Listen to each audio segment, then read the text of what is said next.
PNR. I'm also the brand strategist here at the Resource Guild. And my favorite thing, I'm a Sunday school teacher to the 3rd and 5th grade students. Okay, I love the kids. All right, so again, I'm going to welcome you guys out tonight. Now, do we have any first timers here? Any first timers? Yes, come on, first timers, welcome. So you can just stand at the same time. Who brought y'all out tonight? Who did y'all come to see tonight? Daniel. Yes, all the names love Daniel. Who is Daniel?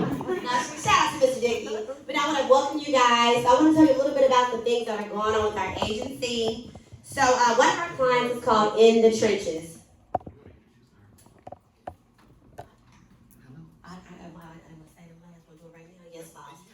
Let's tell me what to do, y'all. Let me go ahead and pivot, okay? So first and foremost, did you guys enjoy the spaghetti and the pasta out there?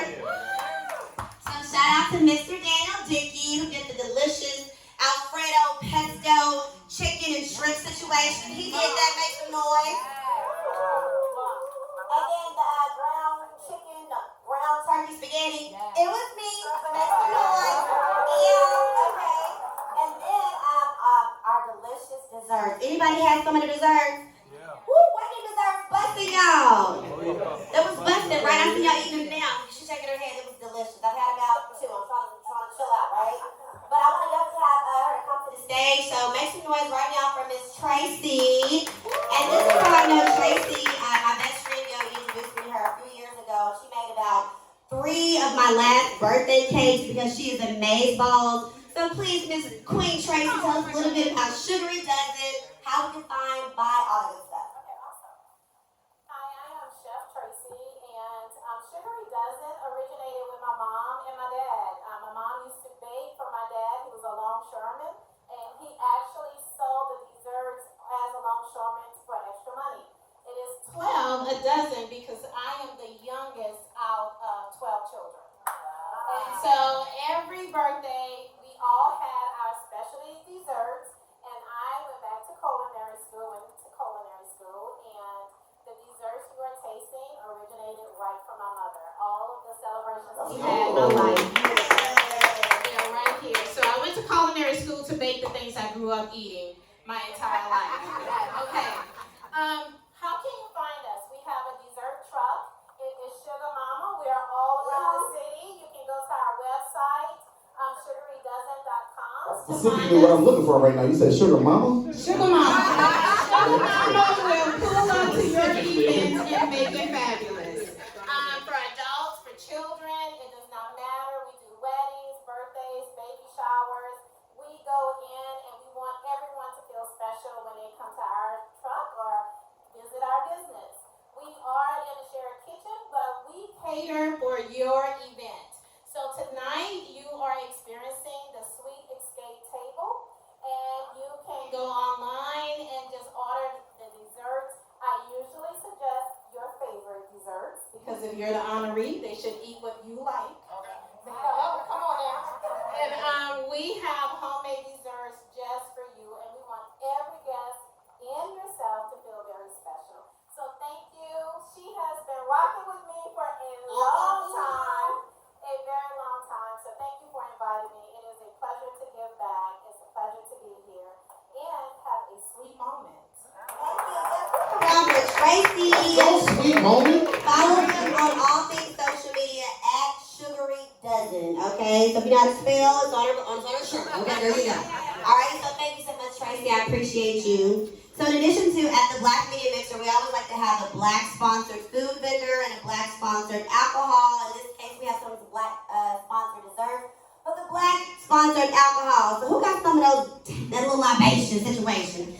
Who all love that good old drink, right? That's why, talking fast. I'm feeling good, okay? All right. So without further ado, I would like to bring up the brand ambassador. The name of our sponsor is our vodka brand. It's called the Quiet Storm. Zoe, right in my face, girl. Look. It's the Quiet Storm. All right, so you can stand up, Zoe. Let us know a little bit about the brand. And also about, yeah, and then about you as well. Okay, yeah, because I'm super excited about being here on behalf of them. I'm Zoe Clark. I'm an artist, a recording artist, and a DJ. and I'm affiliated with Hoodrich. I'm signed to DJ Scream, and I'm very excited about, as an artist, putting out an EP. After about a 5-year hiatus, I took a break to have a baby, and then there was the pandemic, but I've been recording my new EP, and one of the campaign responsibilities that I have is being the Chief Brand Ambassador for Georgia for Quiet Storm Vodka. So when Dream, who also is my personal assistant, Hey, Dream! she's amazing, by the way, shout out to her. When she brought to my attention that she works with Daniel Dickey and that they were here working on this wonderful cause, I was excited to let Quiet Storm be a part of it. So, of course, if you want to support a Black-owned spirits brand and need them to support your business or your brand in any way, please talk to me about that today. But if you'd like to support them for your own individual consumption, you can visit quietstormvodka.com. You can buy by the bottle or by the case. Only on the internet right now because they only have distribution out of Florida at the moment. But obviously, with your support, we can have them distributed in Georgia in no time. And that is my job. So please help me do a good job this year. And I will continue to support you guys in any way that you need as far as spirits are concerned. So thank you so much. How can we follow you, Zoe? Oh, me, yes, at Zoe with a Y, because I'm not a guy. Clark with an E, at Zoe_Clark on everything. Okay, and what about the brand? The brand right now on Instagram is at Quiet Storm Vodka and quietstormvodka.com for purchase. All right. Yeah. Thank you, Zoe.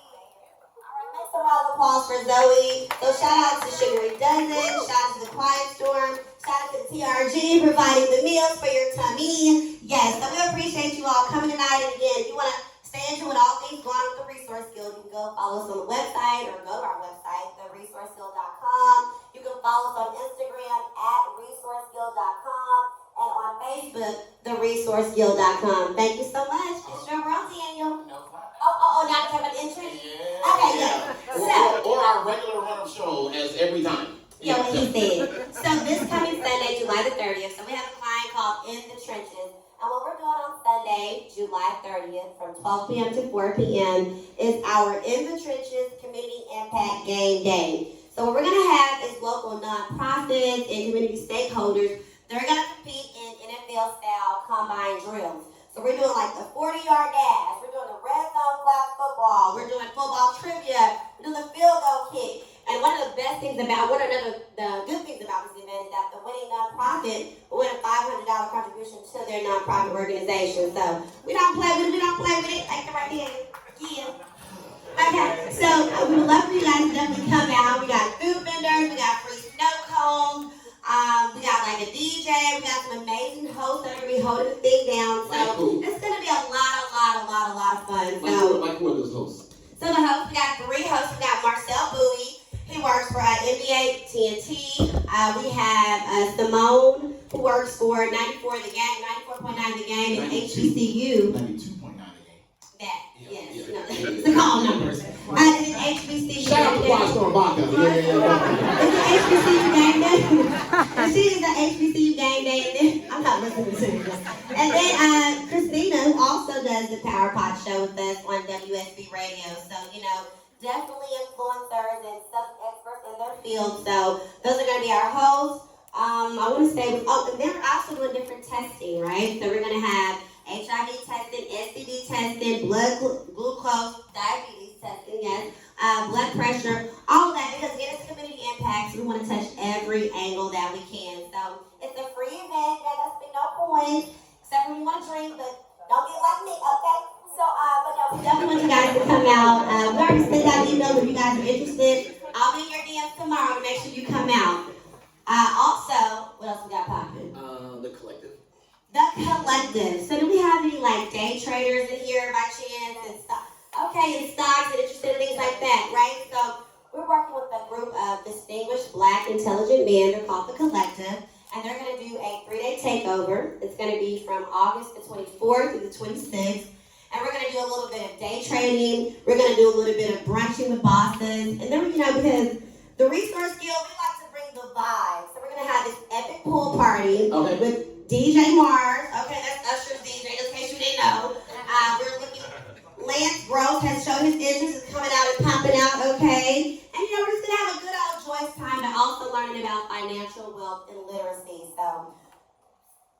make sure you sign up with your emails. I want to make sure you guys come out and support that. So that's August the 24th to the 26th. So that's going to be the collective. And I think we're ready. okay, and I think we're ready. So thank you guys so much. Y'all can follow me on the gram. The real, not fake, the real Randi with the I-O. Thank y'all.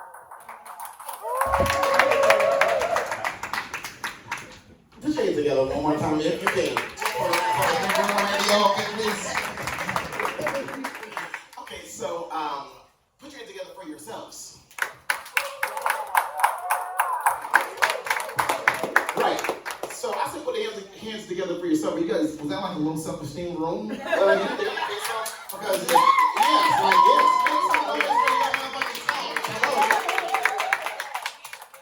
Yes, it's okay, and so I'm gonna tell you to make some noise a couple more times, and that's the level. Okay? Alright, and so we are in a building called the Legacy Center. This building is owned by 15,000 people of color, and it was purchased through the largest crowdfunding in African American history. So make some noise for that. And so we felt like this was a good place to do unabridged Black Media Mixer, where Black people can get together and talk about being Black in media without worrying about white people all over our ears and shit. Yes. So that's what we have going on. We're gonna have a very authentic conversation. My name is Mr. Daniel Dickey, and I am a real Renaissance man and one of the most diversely accomplished Black men on this earth. How about that? Yeah, how about that? So look, whether you make noise or not, I'm still him. Okay, so there's that. And so I do own an agency called the Resource Guild, and I was the publicity director that introduced the world to One Music Fest, 2 Chainz, the R&B Soul Picnic, and so many other extraordinary things that have happened in our time and in our culture. I am also a singer-songwriter. I went to college on vocal scholarship as a solo artist. I've traveled the world as an opening act for John Legend, Jagged Edge, Carl Thomas, Ryan Leslie, Robert Glasper, and I am also an activist. I mentor young Black men through the Barack Obama Foundation and the Fulton County Youth Commission, and I work in a similar leadership role with Hosea Feed the Hungry and Homeless. And when I sit and I look at these ancestors on the walls, I have to honor my own ancestors. I'm actually the namesake of my 2 grandfathers. My dad's dad was Dr. Daniel Carter Rome. He was one of the very first Black doctors in Wilmington, North Carolina. He was the co-plaintiff in the litigation that integrated the hospitals in Wilmington, North Carolina. He was also the co-plaintiff in the litigation that integrated the school system in Wilmington, North Carolina. He was one of the Black doctors who financially nourished Althea Gibson's tennis career. And he was also my doctor who brought me into the world. So I see Daniel on my birth certificate for my grandfather and for, his adorable grandson. And so that's my dad's dad. And so that's where my first name comes from. My middle name comes from my mom's dad. And he was the second longest tenured reverend in the entire history of the First Missionary Baptist Church. He had been preaching for over 80 years when he died. He's been honored by several presidents of the United States, honorary doctorates from several schools. So I don't come from anything small. I don't come from any legacy that's unknown. I'm very much tapped into who I am, where I come from, whose I am, and all those things. So that's what this energy is. If you're trying to figure out who this guy is, okay? Yes, and so we are going to start on the left, introducing our illustrious panel. Put your hands together for them. And so we have a really fun blend of OGs and the next generation. And so yeah, I look forward to what we come up with on this panel. Let's get it. All right, thank you, Daniel. My name is. It's the voice for me. Wait, come on, man. Come on. Right. Please stop. Please stop. Please stop. So my name is Art Terrell. I'm the program director. Oh, come on, y'all. Don't do that. Don't do that. I'm the program director for a radio station called Smooth Jazz 101, Smooth Jazz 100. That's my current position. I host a show called Afternoon Vibes. Before that, you could have possibly heard me when you were just born on a radio station called V103 in the 90s. I used to host a show called The Fresh Party sometimes. I did an Atlanta TV show called Atlanta Jams. First big culture show for the city and the dance moves that we used to do in the 90s. Let's go. A number of things happened at B103. Hosted a reggae show with Lil Jon from Lil Jon and the East Side Boys back then. Moved from there to Hot 97.5, which is now 107.9. Chris Ludacris Bridges was my intern as we were on the Ryan Cameron Morning Show together. From there, took some time off from radio, went to KISS 104.1 in 03, worked there for 17 years. And during that time, I hosted an afternoon show, was able to work with Roy Wood Jr. from The Daily Show and do an afternoon show. And then I ended up doing mornings. So now I'm at Smooth Jazz 101, Smooth Jazz 100. Voiceover artist, host for the Dave Cobbs Cruise, DJ. I've done just about everything under the sun when it comes to media. So that's me. I'm Art Terrell. Now let's give a baddies only. You have to, of course. My name is. Yeah. Now you gotta get it real sexy now. You're almost there. My name. Okay. Yeah, okay, I like it. Okay. My name is Rarione Maniece. I'm at 11 Alive. I'm the morning reporter and morning anchor. I fill in here. I moved here from DC. DC Jones? I was the White House correspondent, Capitol Hill correspondent with the Black Mecca channel. I had the pleasure of covering a number of protests when Georgia handed down the voter suppression law. I was on Capitol Hill with a lot of activists here from Georgia, with the Congressional Black Caucus. Every time they got arrested, the Black Mecca channel were there. I've been to the White House. I had the opportunity to be in the motorcade with the Vice President. So I worked from New Orleans. Amen. New Orleans, I do not have an accent, but I swear I'm from New Orleans. I grew up half New Orleans, other half in Virginia, Open University, Virginia Commonwealth University. So there it is. Okay, now. There it is, ladies and gentlemen. Rarione Maniece. All right, you're gonna know this voice too. Let's get it, boo.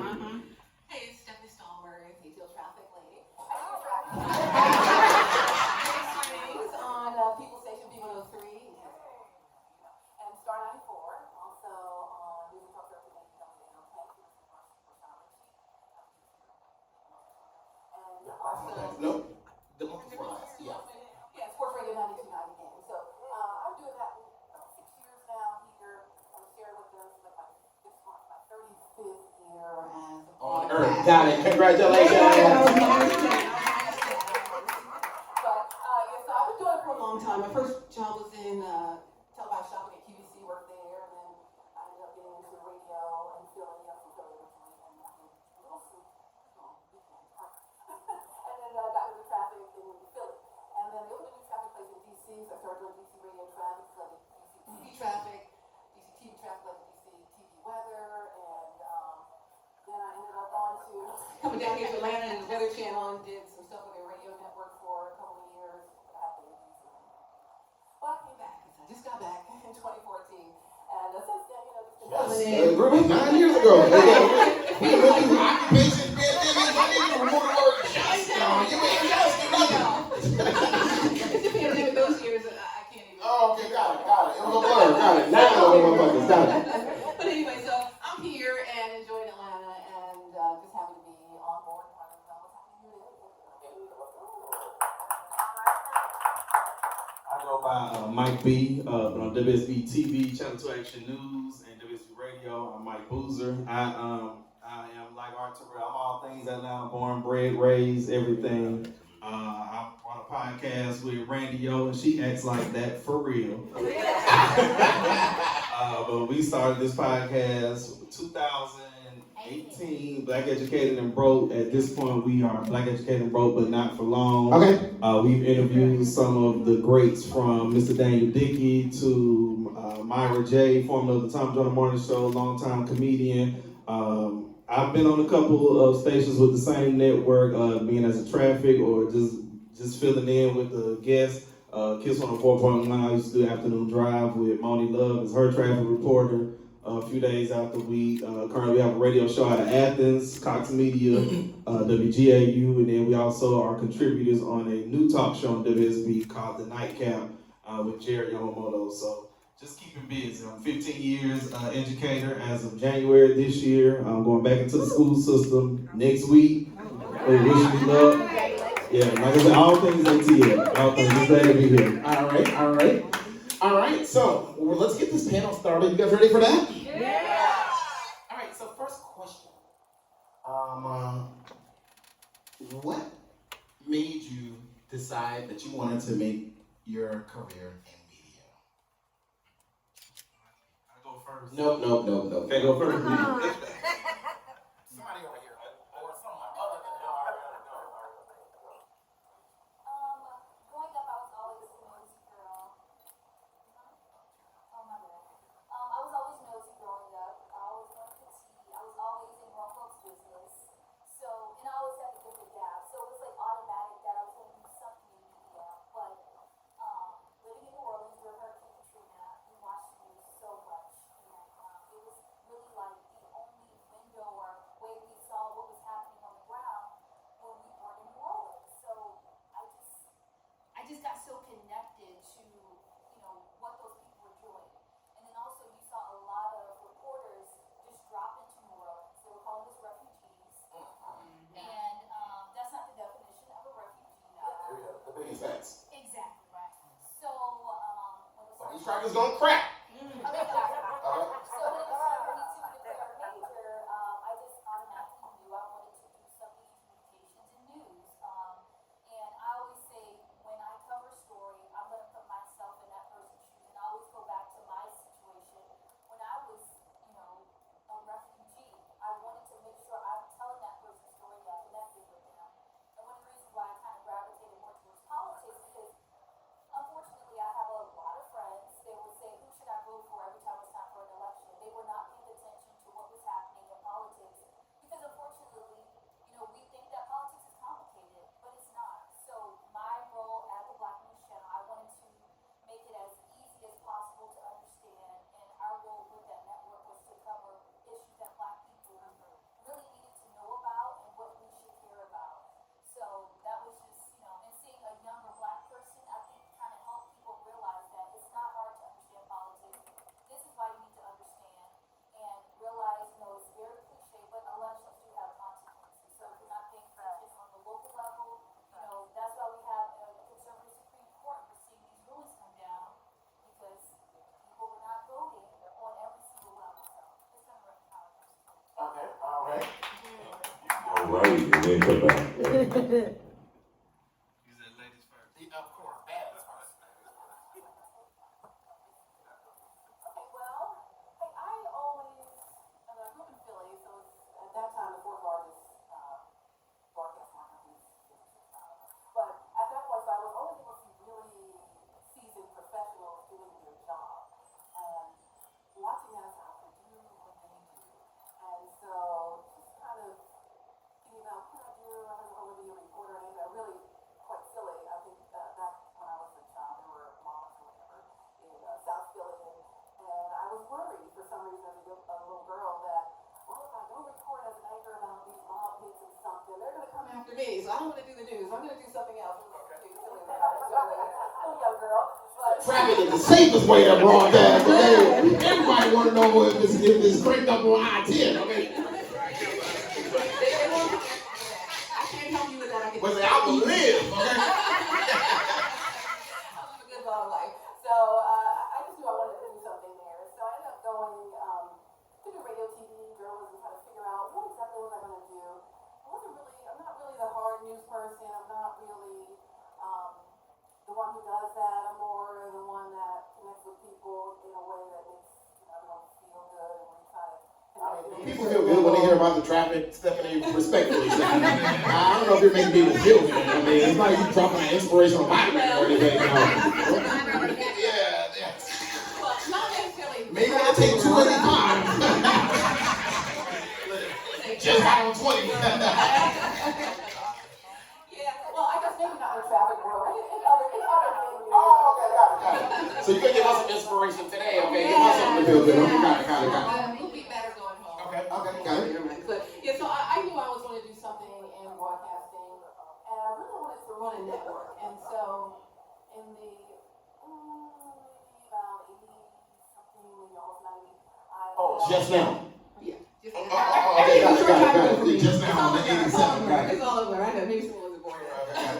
but I always wanted to start a Christian broadcasting network, and I had a chance to do so. Everything was lined up, and I got scared. I didn't do it. So it would have been big as TBN or what's the other word, all of them before all of that. Okay, got it. So, but anyway, that didn't happen. There we go. That didn't happen. So I waited until now. So we're in the pandemic. I started a streaming platform. Everybody can go forward. So I started a streaming network, and so I'm working on that. It's called The Flow. You can check it out and see it on the Roku Fire TV and all that. Okay, so that's how you got started in media. Got it. Okay, got it. Okay. Yes, my question, you answered it. Thank you. We're ready to move. Look, we asked about how it starts. He talking about the finish. Lord Jesus. Look, okay, let's. For me, growing up, Atlanta's always been different. And so you talk about the voices in Atlanta media. You talk about the Art Terrell, the Ryan Cameron. You talk about Reggie Gay used to do gospel show back in the day. Just folks used to listen to. And then Black Voices, Black in Atlanta. But Tom Joyner is the icon for it. But his message to always entertain and inform and empower. That's what wanted me to do this. Listening to Mike Roberts back in the day on B103. Mike Roberts back in the day, morning show used to start off the morning in the car on the way to school with the rooster. And I said, I want to come on behind the rooster. Okay. I want to be able to talk to my people in my city. So that's what wanted for me to get started in media. Yes, Mom, you better answer the question. So my story is not really as sexy as anybody's story out there. Yeah, exactly. It's really not. Leave it to the nigga with the sexiest voice. Like you saying your story. Let me go and get this over with very quickly.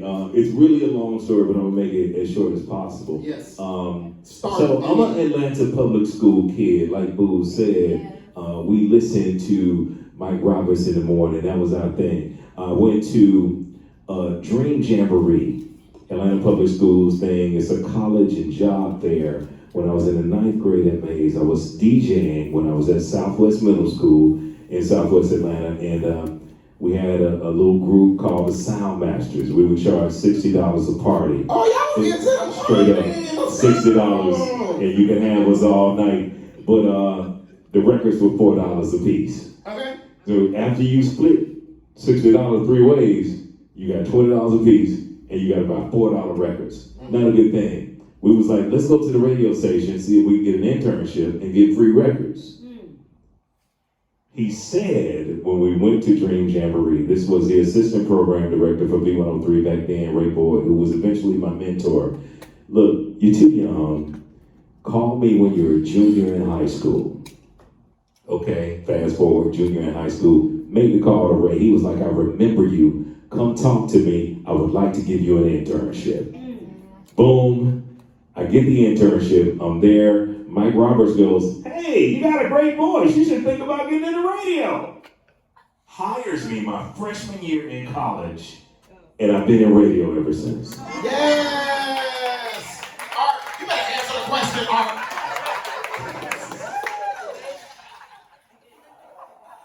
Okay, you know what? So we're gonna stay kind of in that same realm a bit, because this next question is, in a totally integrated society-ish, in this digital age, what, in your opinion, is the definition of media?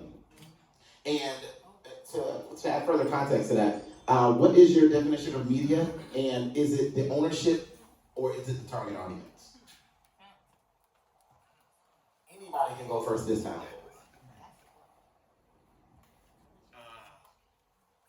For media, the definition of media in this society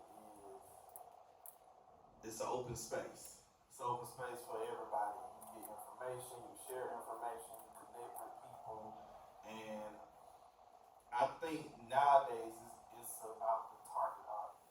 It used to be about ownership. Now everybody's going after the audience because you're trying to this society, you gotta do both. Gotta get the fathers in order to make the money. So You really do. that's just how I see it. It's an open space for everything. Okay. I think it's about all of the above, because there is ownership involved. Well, I don't want to correct you, Art, but there was only two options, so it would be C. All of the Okay, C, all of That's it. right. I had a couple drinks. Straight quiet. Yeah, I skipped down the D. No, but so here it is, like, social media is everything. And I hate it because I don't really like social media. Okay. I'm one of those people that like to live my life without eyes on me. I don't even like looking at other people because I want to enjoy myself. Oh, whoa. But I get, but I get where everybody is coming from. Okay. They like looking at other people. Oh, okay, got it. But it just, but to answer the question, it's both. Like, it's ownership and it's the audience. Okay. You know, because you're only in it because you want an audience. That's your ownership. Okay. You own the group of people that watch you every single day. Okay. So I just think it's both. Okay.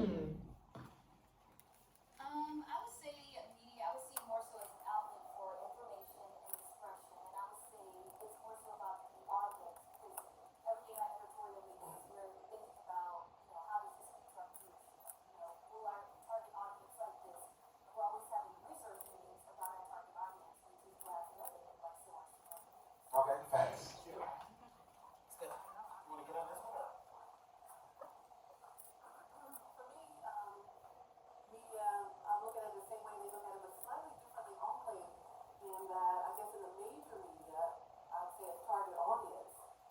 But in the you do it yourself media, it's something a little bit different. So in the time that we came up in, it's like, please get me on your station.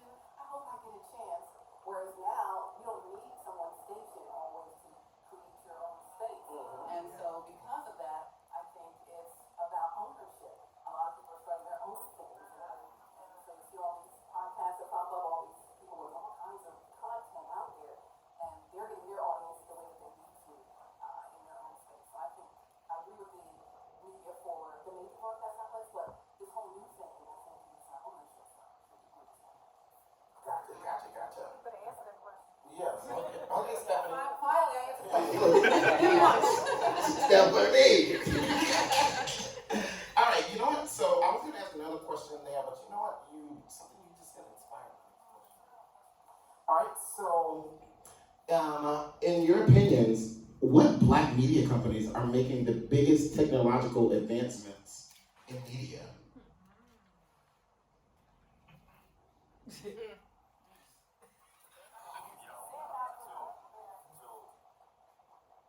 I hate to say it, but So smoothly, he hates it. and there aren't many. But how about, because Revolt is owned by Dickey, Yeah, okay, there we go. they are making major steps. There we go, okay, Revolt. But I just don't see anybody else that's Black owned that's trying to occupy the space and move it forward. All right. Define the space again, Daniel. You call it the. I said what companies are making the biggest technological advancements in Black media? Technology space. So, okay, the technology space. In Okay. media.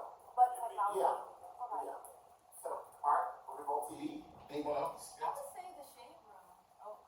I would say the shade room. I've had the chance to see Justin. He works with WSB. He's a freelancer, and he kind of gave me some insight into his role. And they're one of the first, I would say, social media blog platforms that have really taken the role of doing investigations and kind of trying to fine tune how they reach their audience. And I have a lot of friends. The first thing they say is see on the shade room. And unfortunately, that's one way that a lot of people get their news now. They're reading those headlines, and unfortunately, they're misleading headlines. And I'm the first person to comment and say, this headline is misleading. It's not legit. That's real. For me, piggyback Revolt TV is definitely phenomenal, and Roland Martin.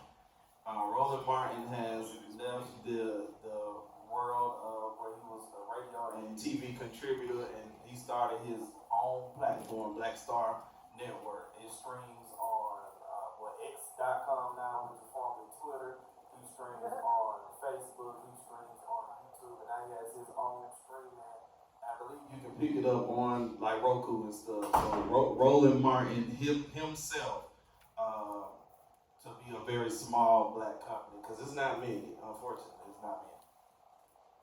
Yeah, not many, not enough, and sometimes we get drowned out by the bigger companies, and when you do try to start something, then they buy you, so therefore you're no longer fully black-owned anymore, so I've seen that, you guys have all seen that happen, a lot lately, so I'd like to see what Byron Allen is doing. Yes. Oh my God. Yeah, seriously. I'm sorry, Byron Allen. No, sir, you don't mind putting your hand down. Yeah, it's definitely the other sultry radio voice is talking. Back to you, Stephanie. Answer. Look, and what you're really not going to do, Art, is interrupt Stephanie answering my actual question. Yeah, that's where I really draw the line, okay? I need you to relax over there, OG. Okay. Stephanie, you were talking uninterrupted for the next 7 seconds. Yeah, 7 seconds worth of Byron Allen. We all remember him growing up as a comedian.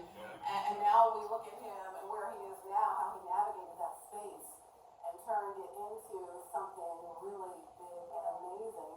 And hopefully no one buys that from him. I don't think he's going to sell out. I think that he's going to continue to grow what he's doing. So I'd say Byron Allen first. Okay. It's the biggest. We're going to Is hand this you the over. biggest? No, Byron Allen. Does anybody know who he is? Okay. And look, if you don't know who he is, raise your hand. Byron Allen, the name Byron Allen. If you don't know who Byron Allen is, raise your hand. And you've been doing for a little drama because he sued Comcast and he won. But outside of that, he was the original host of a show called Real People. He was a comedian on that show. That was in the 70s. I know y'all remember that. But Byron Allen went on to buy several Yeah, he small... owns the Weather Channel. He owns a bunch of stuff. Boom. Yes. But he is one of the biggest media companies in the entire world. Exactly. I just wanted to put that exclamation point on that real quick. Well, you know, next time when you want exclamations and My bad. punctuation, do it on your own sentences, okay? Look, and so, but yeah, Byron Allen, that was Stephanie. You killed it. Stephanie, you killed it that time, Stephanie. You know what I'm saying?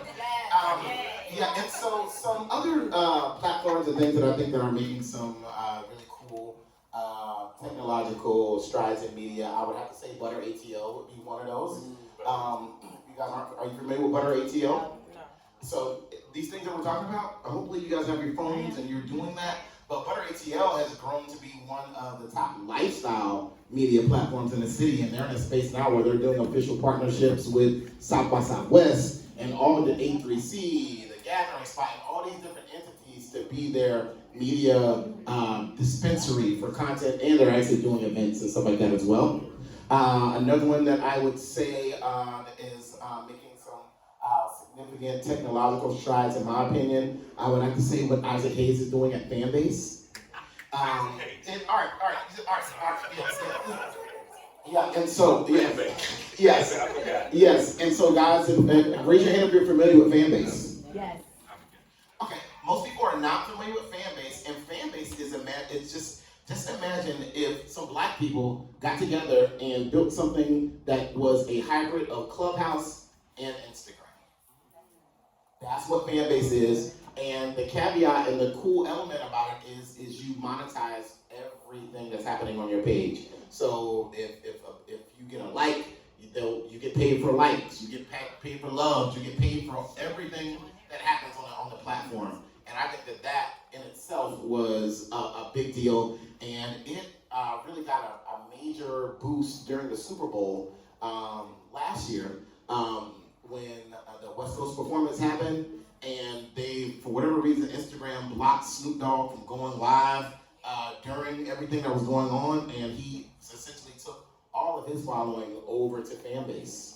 And Fanbase is a platform that you guys can actually have an opportunity to still actually own. So Fanbase, I think, would be one. Art, did we jog anything else you want to blurt out? I mean, That's it. Fanbase and Byron Allen. Okay, got it, okay.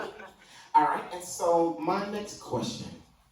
Actually, we'll stay in the same vein. What about Tyler Perry and Art No, he was not. Yeah, and we said major technological advancements. But he didn't know about these. Uh-oh. He did not? Give him He did not. That's how you know it's your turn to talk. Yeah, Yeah, I'm yeah, sorry. definitely. Yeah, definitely. It just comes That's how out. you know. So that was a rumor.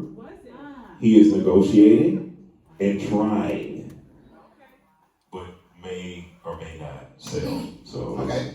So, yes, okay. Art said the ink is not dry on the deal, okay?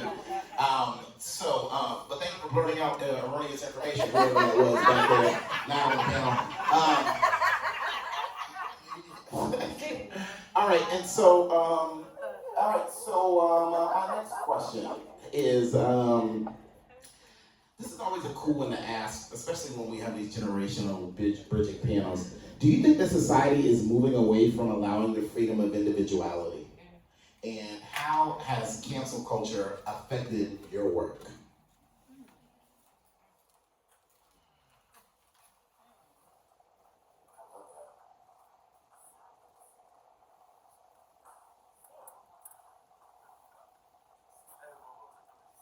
Do you think that society is moving away from the freedom of individuality? And if so, how has cancel culture affected your work? I would say as a journalist, you gotta be careful the type of stories that you cover, in addition to how you use your social media.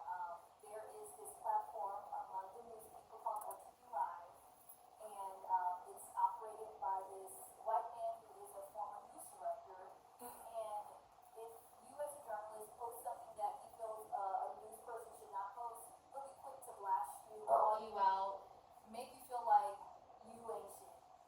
And If that were possible, because these crackers can never. and I try to be careful on what I post on my social media, so I'm not canceling the news world, or I'm looked at as not being a serious reporter or journalist. Okay. So. Gotcha.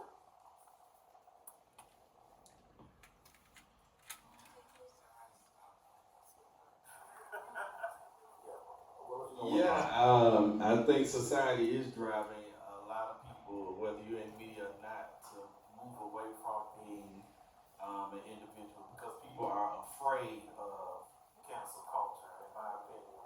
No matter who you are, you can be a top host, actor, comedian, whoever. You say the wrong thing, people are willing to cancel you if you allow that to be what it is. I think Dave Chappelle is a perfect example of I don't give a fuck when it comes to cancel culture. But for me, being that, like I said, working for a news station and a huge station at that in the Southeast, what I did was I gave them two personalities. Mike B says what he wants. I am a talk show contributor. I'm a podcast contributor, content creator, if you want to call it. So if I say it, I say it, this, that, and the third. Mike Boozer is a reporter. I'm there to report the facts, whether it's traffic, something that's happened, and I'm asked to cover that, then that's that job. So for me, you can't really cancel me. I'm gonna let you know I'm the same person, but I'm two different people as far as my job goes. You can't cancel me, because Mike B, like I said, I'm gonna say what I want to say, and Mike Boozer is there to give you the facts. Okay, Mike B plus Mike Boozer.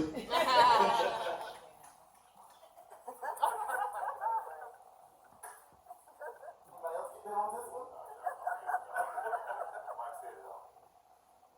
Yeah. Yeah, he did. Okay, got it. All right, so my next question, we are in a transition. How do you maintain your mental health in the midst of being inundated with the information on some of the most vile, evil, disruptive things that are happening in our culture? And I want a real answer to this question. Well, I'm gonna tell you the real thing. Oh. Yeah, come here. I'm coming. I will be the first person to say, I tell everybody, I take anxiety medicine. Okay. When I was working in DC, I take anxiety medicine. Oh, okay. Yeah, every single day. Well, since moving to Atlanta, I've been doing it. My nerves not as bad. But working, yeah, I got bad nerves. Working in DC, working on Capitol Hill, you get imposter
I just think her clarity was amazing. I love that.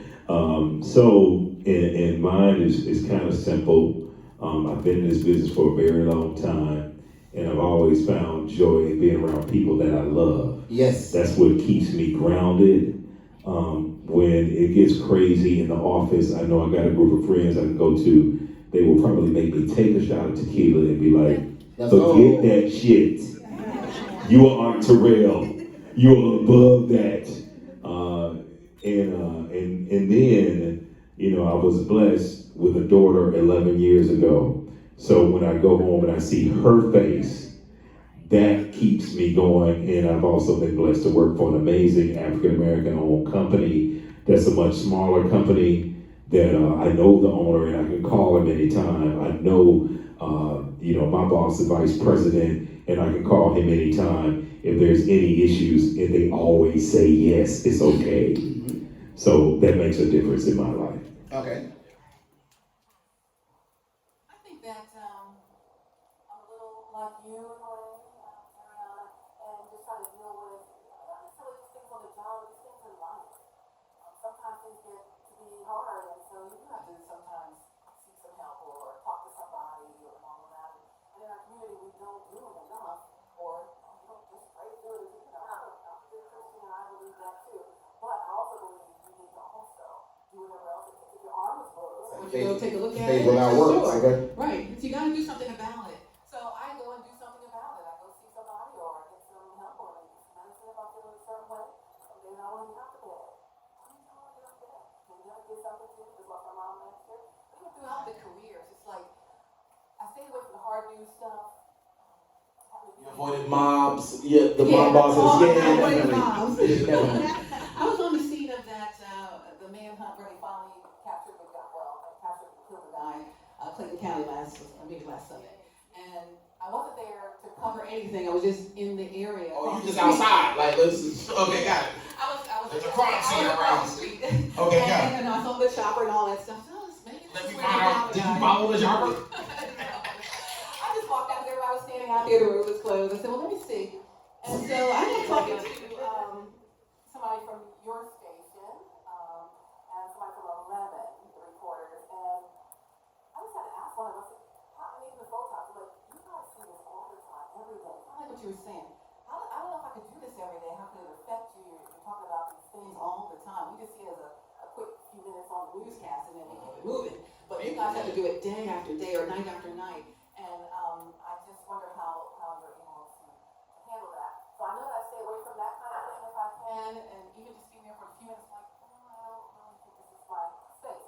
So you just have to know yourself, know what's right for you, not just in media, but wherever you do, wherever you are in life, and just say, I'm going to do what it takes to help myself, and make myself my best space.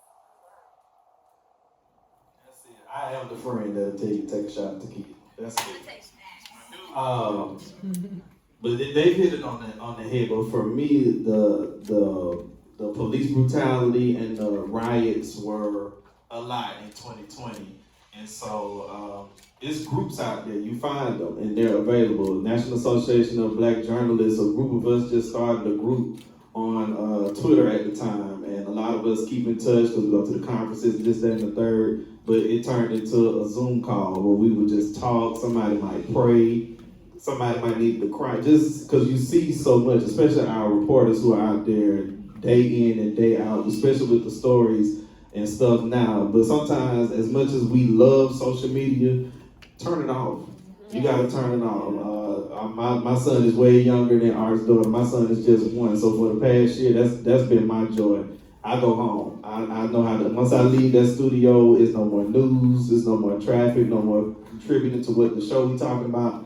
I'm going home to my kid. I'll go to the lake. You got to get away. You got to take vacations. It's just stuff that you have to do besides therapy and prayer. So just to give some more examples. But I know 2020, that group with my colleagues all across the country. And, you know, they in their 20s, we're in our 30s, even some in their 40s, just to be able to talk to people because of the stuff we were seeing, especially whether you're in Atlanta or wherever else that people were rioting and doing stuff. You just got to be able to talk about it. Okay, I'm gonna give you guys some more practical stuff. here also, because there's things that any human being can do to find balance, and a couple of those things are, I think, going outside, getting out in the sun, vitamin D, grounding, taking your shoes off, and letting your feet touch the ground. It reminds you that you are a part of something that is bigger than you, and everything that's going on is bigger than you. So I think grounding is a good one. Smoking marijuana. Okay, I'm outside, roll up. Yes, exactly. Let's look. Yeah, there's that. Okay, yes. Yes, there's that one. Yes. I think dancing. Yes, dancing. I think if you guys look up the health benefits of dancing, you'll probably want to do it every day. When you look at what it does for you, it looks like probably the best multivitamin that you could take on a shelf, because dancing is good for your cognitive functionality. It reduces your ability to Alzheimer's and dementia. Dancing is good for your heart, like literally, like your cardiovascular system. Dancing reduces depression. Dancing creates an opportunity for you to make new friends. It increases your joint and your actual overall strength inside your body. So dancing is a real key, and for me, it's specifically with somebody's daughter. And speaking of somebody's daughter, sex is also something I do for my balance and for my mental health as well.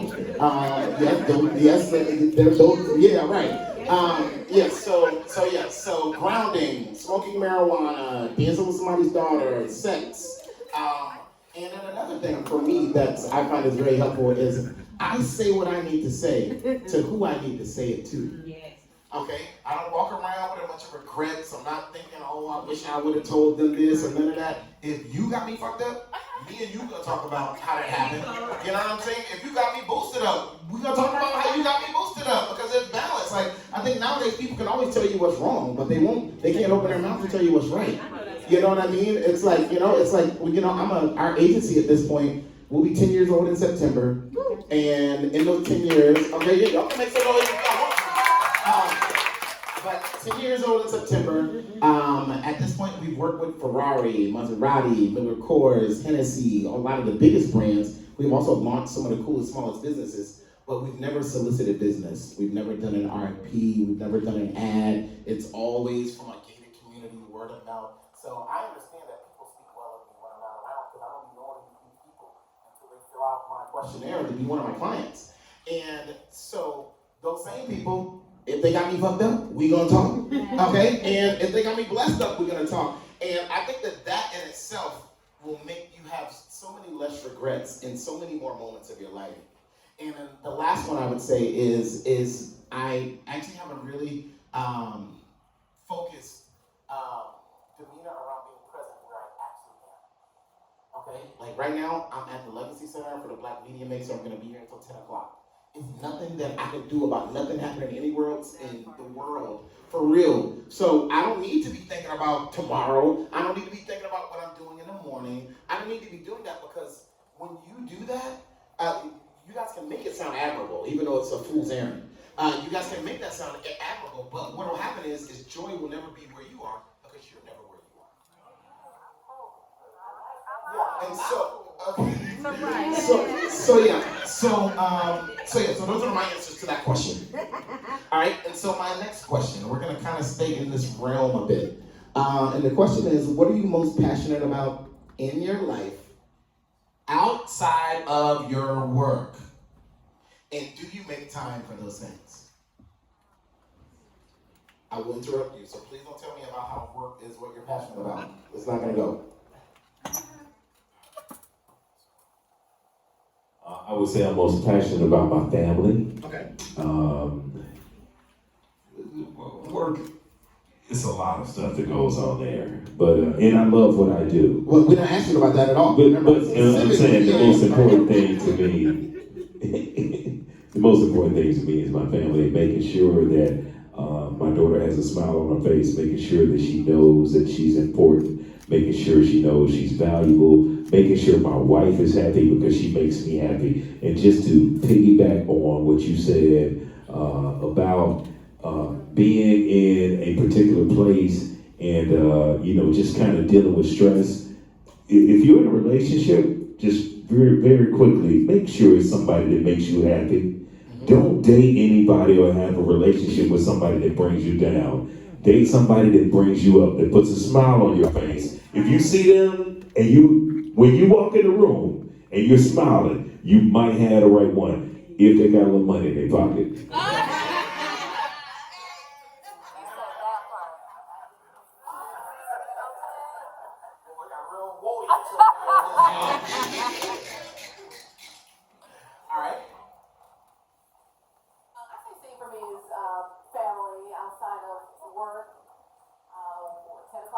I'm just like done, and I've been working from home. So I have 3 sons. I have 2 that still live there, and my youngest is about to head off to undergrad. So I've just been having a good time enjoying them since we've been here in Atlanta, and prior to that, of course, too. But they're getting older now. They're like, whatever, mom, we don't care.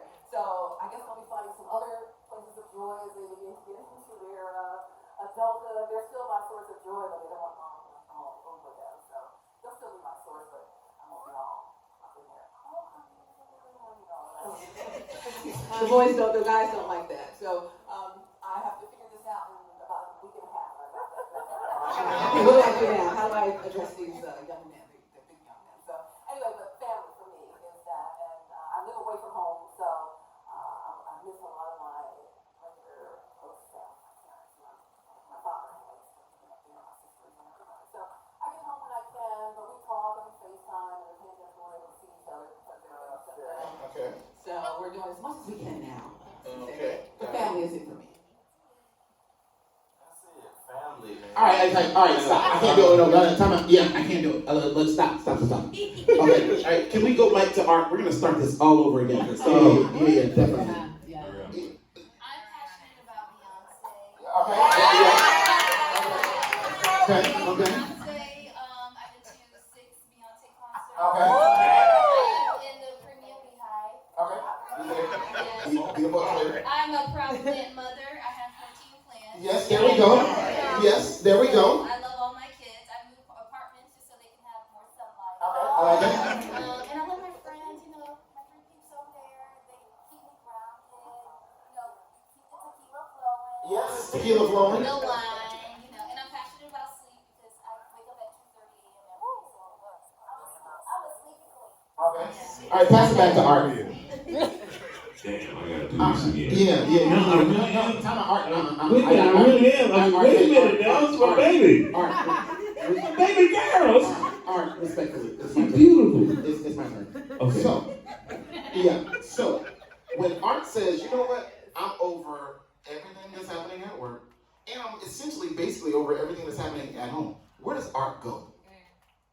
And what does he do there?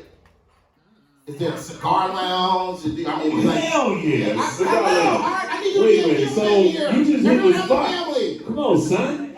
I got a patio outside of my bedroom, and I have just like a little oasis. I got a little TV up there, and I love Liga Privada #9s, and Macallan 12 is my favorite scotch. Okay. So that's where I go. Yeah. That's kind of like my passion thing. And then there's music. The music got to be playing. And then there's always that day at the lake that just makes you feel like you by your damn self, even though you with your friends. There we go. That day at the lake, and not Lake Lanier, because that's some bullshit right there.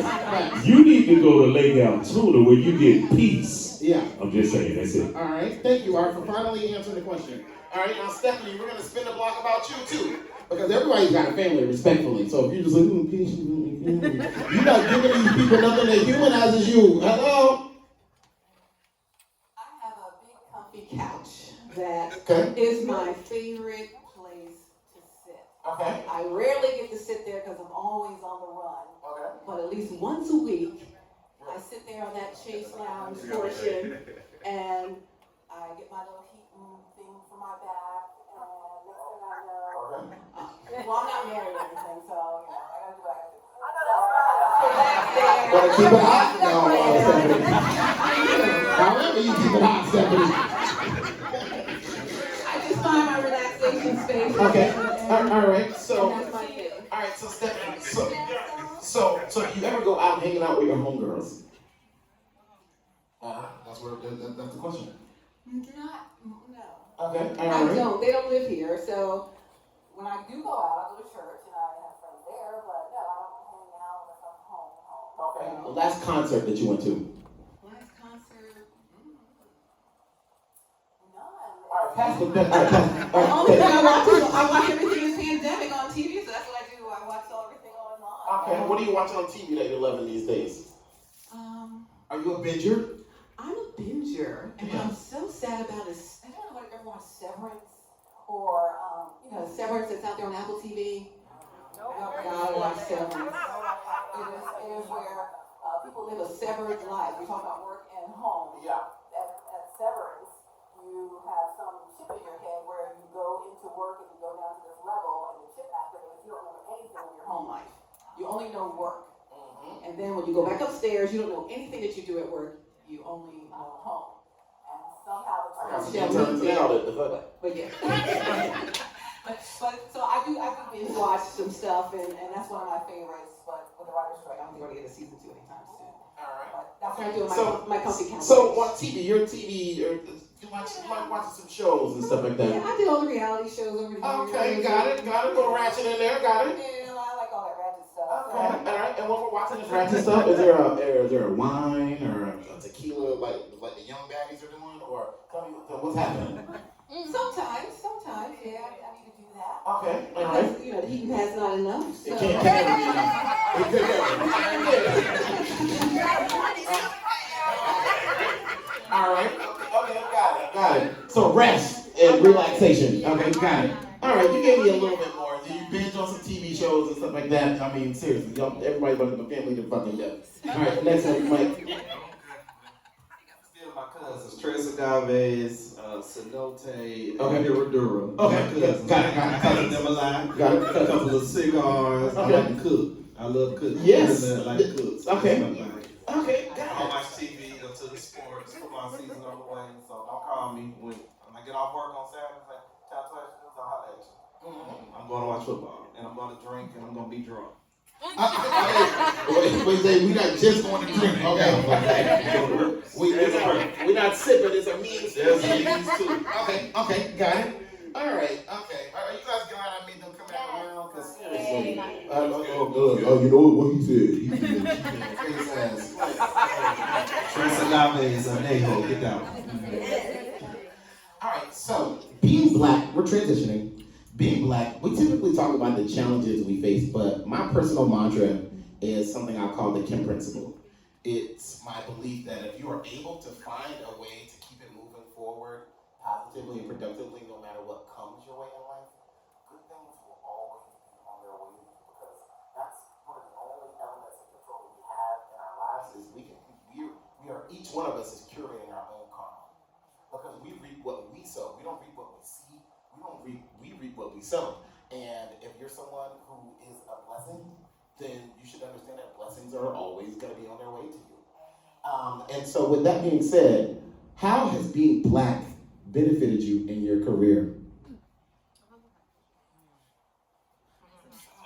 For me, I'm working at a conservative news and talk station. It's giving quota.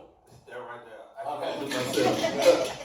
Other than having the quota, it's the 4 or 5 of us, but at the same time, I am myself. I'm myself as a traffic reporter. I'm myself. Hold on. You're saying you are yourself, but you told us earlier you might be, and then you're also Mike Boozer. I don't have to get on there in front though. I'm still Mike from Atlanta. I say what I want to say. It's still Bankhead sometimes in the Hollowell. That's how I will correct you. And who does that? Is that Mike Boozer or Mike Boozer? Okay. Both of us come out because we both from Atlanta. Okay, got it. Mike B and Mike Boozer. From that. Okay, got it. Straight West Side all day. So. Okay, got it. Fuck you thought. Okay, got it.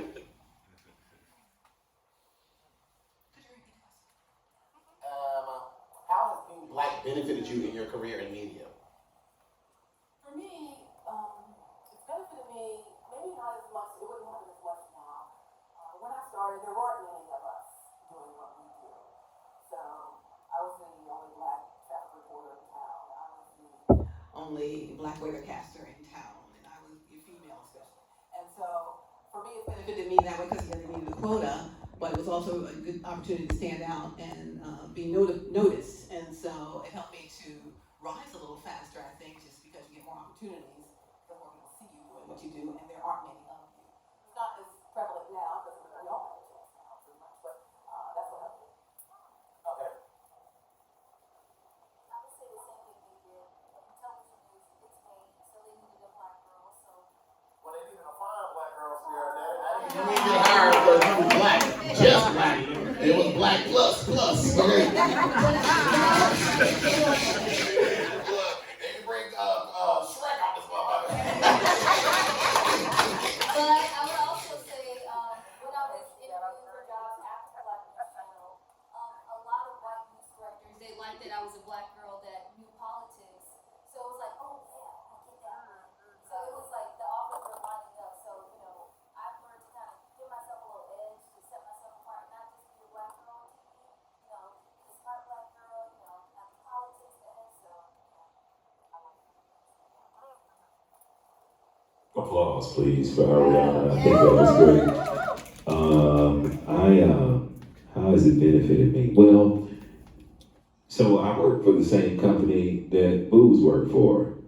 Hold on, wait, is it Mike B or who? I call him Booze. Oh, okay. He's always been Booze. Oh, okay. Mike B, Michael Boozer, I call him Booze. And I worked there for a very long time, 17 years. And, it was quite company. We were the only black radio station in this particular market, which happens to be a top 10 market for radio. I was there for 17 years. So, I guess just being black and being in that space and representing that company, maybe being able to talk like I talk or whatever, or be smart enough to talk to our listeners meant something. And that's really all I could kind of come up with. But I will say it's been an honor to represent that company, even though I hate the company. A lot of people say the same thing, because they ain't right, they did us wrong, they never put any money behind the station, and we still rose in the ratings despite them not investing in us, and they still fire me. It's a story. Okay, got it. Okay. So, we're going to transition again. And so we are going into the arena of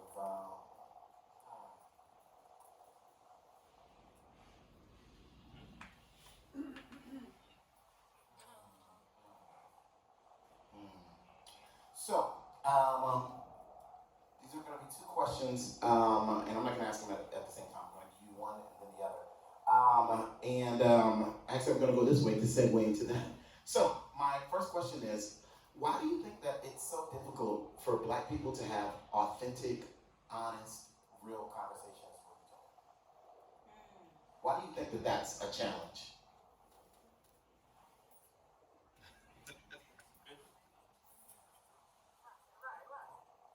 It's my beer, booze. Oh, okay, got it. All right. I think for many of us coming up now is just no respect. There's no respect to have a conversation. You're not willing to listen, or the respect of the fact that people have different personalities. Some people don't like to be called sensitive, but you might say they have a little bit more emotion about something than you do, and you're not willing to give them that opportunity. So I think for us, we just lack that in having those conversations. And like you said something earlier, we don't speak up. We don't say what's wrong. We say what's wrong, but instead of just going to that person like real quick, hey, this is what happened, this is what you did. Let's clear this up real quick. Right. That's my West Side student. But we don't do that. People are afraid. I think people are afraid because you never know what the response is going to be. A lot of people's response now are not words, they're bullets. So a lot of people doing what Tabitha Brown said, which may not be the best thing, mind your business, but sometimes mind your business just kind of keep you alive. Yes. That's just how I look at it. All right. Okay.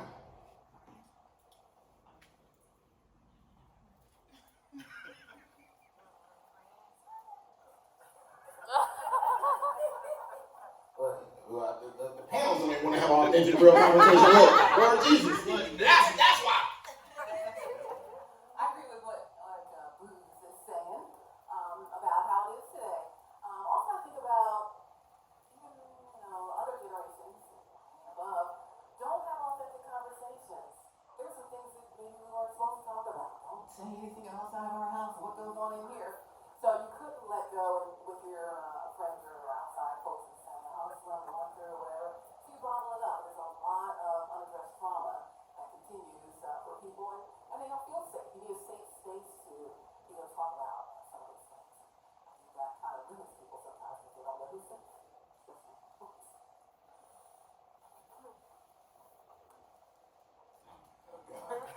So, wrong person for this question. Oh, they passed the mic? My friends call me an asshole because I'm honest. Okay. So, it depends on who you're talking to.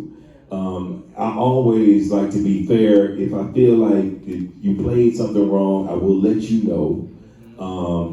And don't come at me sideways because I'm going to let you know that as well. And I'm going to tell you how I was inappropriate. Okay. The problem is, and I hate to say that, social media got people jacked up because everybody looking at everybody, and nobody is an individual anymore. And I don't look at it because I think it's, you gotta be, and I won't say I won't look at it, I have to look at it because I'm in media, and I have to do it because I'm in media, but I only do it for those reasons. After that, I'm gonna give you 5, 10, 15 minutes on social media. I got like 30 posts I need to do right now, but I won't do them because it's just too much for me. So we can cut somebody a check for that, Art. You know what I mean? Yeah, we can. We can, but I don't feel like they'll do it like I do it. Well, I mean, but they love it, so they'll do it better than you do it, actually, is what I'm imagining. Yeah, actually, I would imagine them doing it better than you, actually. So I think if we step back and just try to have those honest and open conversations, if you really try, if you put forth an effort, you absolutely can. But it just depends on who the person is. Yeah, I think I'm like more towards you. Sometimes I can be too direct and too straightforward, and going from the Black News channel to a white news channel. Oh, yeah, you really had to find reposture. Yeah, real bad. Yeah, like I have an executive producer who's a white man, and he'll do some crazy things. And I'm like, why do you do that? And then he's like, oh well, I'm sorry. Like he's like taken back that I was so direct with him. It was a time that he wanted an interview. He asked me to do an interview, but he had somebody else do the interview. So I scheduled it. I'm like, that's my time. I saw somebody else doing it. So I said, why didn't you tell me? When were you going to tell me? And he just looked stupid. So I kind of to myself, so I don't come off as an angry black woman, because I was raised in a household. My mom is 4'11", so we got like small people complex. Oh, okay. Yeah, so you may be tall, but I'm in. Right. I really, and I do know some people are, they are uncomfortable. You don't want to offend people. But people are so easily offended. You just gotta skip over that. You know what I mean? Like, okay. So, this is an important question because my next question is going to be about how do we bring about more unity in our culture. But I'm going to touch this question first. Why do I the challenges that I think we face around being authentic in conversations? I think a couple of things. First, the way that we've been conditioned to communicate in general is very low vibrational. And I want that to be something you guys think about as you go forward through your lives from this moment. Because at this point, I think when you look at top 5 things that people are going to say, when you ask them how they're doing, people can't wait to tell you how busy and tired they are. Okay? And unless you cut me a check, I can't help you with busy. And I absolutely have no way I can help you with tired. So you're telling a bunch of people who don't know you things that they can't help you with. And anytime somebody tells me how busy and tired they are, I'm on to the next. That immediately closes down any authentic conversation. Because if you're busy and tired, I ain't gonna bother you. I'm not gonna bother you. And so then that could be the same person that commits suicide that same night. They reached out and you told them you were busy and tired. And so I actually replaced those words in my vocabulary. I'm never busy. Because when I think about the word busy, I think that the word busy I think that word is something that benefits our oppressors, if I'm being honest. Because most of us aren't working in our purpose or in our passion or in anything that we were put on this earth to do. But we talk about how consumed we are by the shit that they pay us to trade our time for. And so that's your consumption. That's all you got. And so there's that. So I replaced the word busy with the word active. Because the word active has a very different responsibility. You have to do something to be active. There's motherfuckers who are unemployed and worked in 6 years. And you still talk to them and they'll tell you the entire day. Okay? And so it's cap. Okay? Like, it's so busy is cap. And then tired. It goes in the same vein because, in my opinion, I don't think that African Americans are even close to their true capacity. Most of us aren't even close. I think most African Americans get to about 40% of what they're truly capable of. And 40% is not, if you have 100%, you only have 40. That means you have way more capability than what you're currently putting out. And I don't care whether you have children, I don't care about your responsibilities, none of that. You're still nowhere close to what you're capable of. And so if you're nowhere near close to what you're capable of, how could you actually be busy? Or how could you actually be tired? So I think if we could get past saying how busy and tired we are, and maybe just have a different type of conversation with people when people ask you how you're doing, maybe a more honest conversation, then I think you'll have more authentic connections, you'll have more honest conversations, and you'll have a depth of communication with people. So I replaced the word busy with the word active, and I replaced the word tired with the word grateful. Because whatever got me tired, I'm grateful for it. You know what I mean? Like, I'm grateful to be able to spend time with my family. I mean, look, you know what I mean? Look, I'm grateful for the work that I get to do, the people I get to do that work with, and with the companies, and with the agencies, and with the projects that we get to do that work for. So just imagine how you just changed everything by not saying you were busy and tired, but you were active and grateful. And I think that just opens up a more authentic conversation because you're not speaking cliche. So there's that. And so now my next question is, in your opinion, what kinds of things can we do to bring about more unity in our industry? And what kinds of things can we do to bring about more unity in our culture?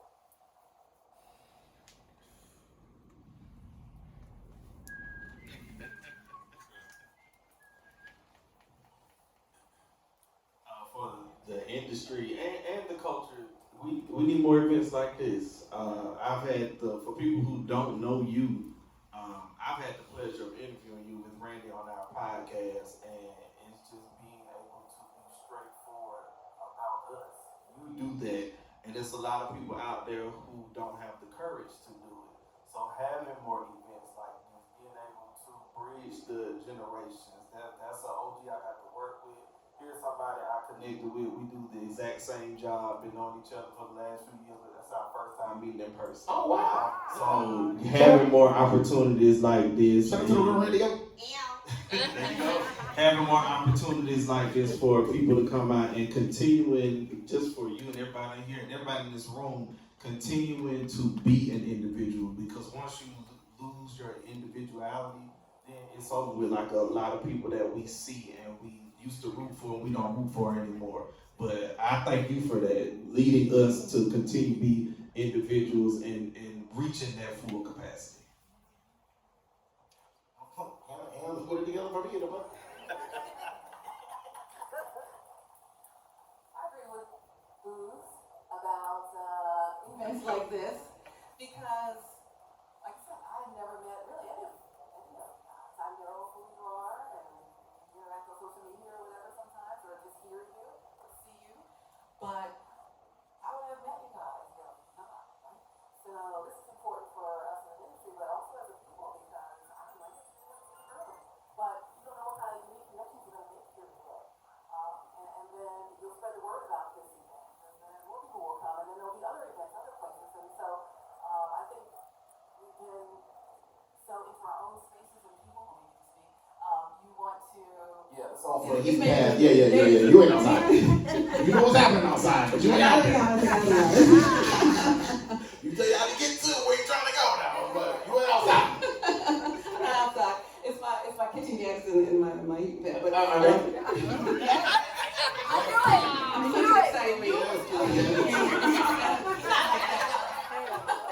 over here, okay? Stephanie, you better get your key jackets and your heat pad out there, okay? This is a lot of fun. Come on, Maura. And I think that as people, it would be great if we could trust people that we don't know. We're going in this bullets, but somehow we gotta find ways to gather together and meet people and explore new relationships and find that safe space. Even if everybody's not your safe space, Because they can never. you can find a group a new group of people and invite some people in. I would say in the industry, I feel as if a lot of Black reporters, we feel like we're up against one another. Right. And, A fool's errand. Yeah, because we feel as if it's only one spot for us. And even sometimes in our newsroom, we're kind of section off. But I would say like the morning anchor, Aisha, she did a great job making sure that we connected. Because you would think that we would feel like we're up against each other because I'm her fill-in. But she's made a great effort to make sure that we stay connected. And also coming from DC, Black people in DC, they feel like they are the upper echelon. And yeah, no. Stinking church sock ass niggas. But I'm talking about in the industry, like, when you're on Capitol Hill, when you're at the White House, when you are in the working young professionals, the first thing they say, what do you do? And based on your answer is how they, position you and how they, interact with you. And I feel like we just need to talk to each other and be one no matter what, That's one thing I like about being in Atlanta. The first thing people ask is where you live, what part of town you are in, and not what you do for a living. So that's my. I mean, these niggas is trying to pull up on you, sweetheart. I think when you really start with what do you do, like, niggas asking you where you at, I mean, they trying to find out. People don't start asking me where I live. Damn. Like a spirit flight, trying to pull up on me. Right, yeah. I was like, Spirit, I'm in Delta. What is you doing? You don't even have a check back. Lord Jesus. How you gonna hate on the spirit dude, bro? The spirit dude might be the most fun dude ever. No, he got plenty of money. Yeah, Because he got spirit. That damn Delta. Yeah. I ain't gonna argue with you. That's why he was on a date flight. Who okay? Right, Yeah, man. cool. I'll be right back. I got a friend I used to fly Southwest all the time because it was free. It was free and I was endorsing them. So I would just go random places for the weekend. Hey, babe, what you doing this Saturday? Let's go. Okay. I think what you're doing is incredible, Mr. Dickey. I wish there were more events like this in the city. So I first have to give you your props. Not only for doing this particular event, but for what you've done in media. And I also have to give a shout out to my little sis, your girl. The real. For just reaching out and, asking me to be a part of it. And that's a vital part of what you do. And nobody can tell her no, because she won't let you. You have the right person, sir. She learned that from me. You have the right person. But I think this is very necessary. Culturally coming together. Yes, I don't want to say that we're too far gone. Yeah. I don't want to say that. But that's how you feel. You said it. I didn't. It's a lot going on. Yeah. It's a lot going on in this world. And we've taken a number of steps in a very dangerous direction. Yeah. I want us to come back. Yeah, how do we do that? Man, I thought Black Lives Matter was a thing. Black Lives Matter was a sham. I'm sorry. Y'all may disagree, but I wanted it to be something real. I wanted it to be something tangible. Yeah. We need people that understand it's not about them, it's about us. Yeah. And it's hard to find those people. Mm-hmm. I don't know where they are. And I'll keep searching. if y'all promise me y'all will keep searching too, and if we can all keep coming together, and we all have these ideas, maybe we can find those people, or maybe we are the people that make it happen. But we are. But we have to make it happen. Mm-hmm. Yes, ma'am. I'm done. Okay, coming. And so I think it's important to answer this question because it's something that's in my life. The first thing is a truth of all of us that we have to understand, take ownership of, and align with. And that truth is that each one of us was put on this earth to be the answers to each other's prayers. Okay, so just how that changes everything. Like you're not here to take, you're not here to consume. You are here to be the answers. Like there are specific gifts, specific abilities, specific things that each one of us have the ability and skill and wherewithal to do that everyone else doesn't have. But we all have the same skills. And so when you look at that beloved community that Martin Luther King always talked about, it was a place that everyone brought their gifts and to the service of others, and then the money moved around right there in that network of people. And so that being a key, I think, is that understanding. Like, you know, it's this world, this country has us, everyone's so like Clydesdale horses thinking about themselves. But honestly, that selfishness that we're now unapologetic with, now damn right I'm selfish. That was when I was like, maybe we are too far gone. Because when you start celebrating being selfish, you really start celebrating the worst parts of humanity. Because at the end of the day, again, not only were we all put on this earth to be the answer to each other's prayers, we were also understanding that being selfish is the arch nemesis of love, and it's the arch nemesis of purpose. So you'll never unlock anything worth having when you have those pursuits. So I think that's the first thing, is those understandings. And then also just allowing that gratefulness and grace to precede your interactions with everyone. It's like we can't wait to fall out with each other. We can't wait to tell people how busy we are. We can't wait to tell people how tired we are. And we can't wait to cut you off. We can't wait to fall out with you. And then now we're in a space now where I'm very much in a space now where I'm not even a fan of all of this entrepreneurship. I think entrepreneurship is a trap in our community because these are a bunch of selfish people.